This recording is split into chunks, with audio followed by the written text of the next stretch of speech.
L'artiste a carte blanche pour peindre ce mur noir.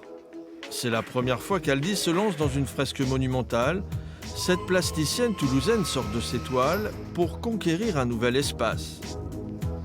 L'exposition rassemble une vingtaine d'artistes femmes, une volonté des organisateurs du festival Mr Freeze dans un univers où les nanas ne courent pas les rues. Le milieu est très masculin. Le milieu de street art est très masculin, mais ça n'empêche pas qu'il y a quand même beaucoup d'artistes filles, mais après on fait peut-être moins de bruit. On est moins médiatisé ou on n'en a peut-être pas forcément envie non plus. Beaucoup préfèrent rester dans l'anonymat. Le hangar de 800 mètres carrés est en pleine effervescence avant l'ouverture au public prévue le 9 octobre. À l'extérieur, cette jeune graffeuse peaufine le visage de son personnage féminin. Ça va être une femme chat, voilà, tout en rose. Si j'ai le temps, peut-être que je vais ajouter des petits éléments un petit peu rigolos, comme des arêtes de poisson, etc., etc.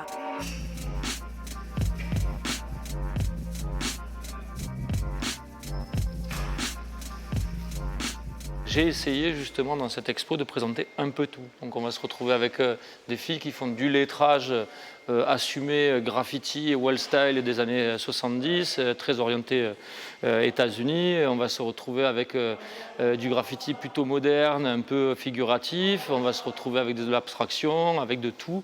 Et on pourrait s'y perdre. En accueillant cette palette de créatrices, le festival Mr Freeze participe de manière colorée à Octobre Rose, la campagne nationale de sensibilisation au dépistage du cancer du sein.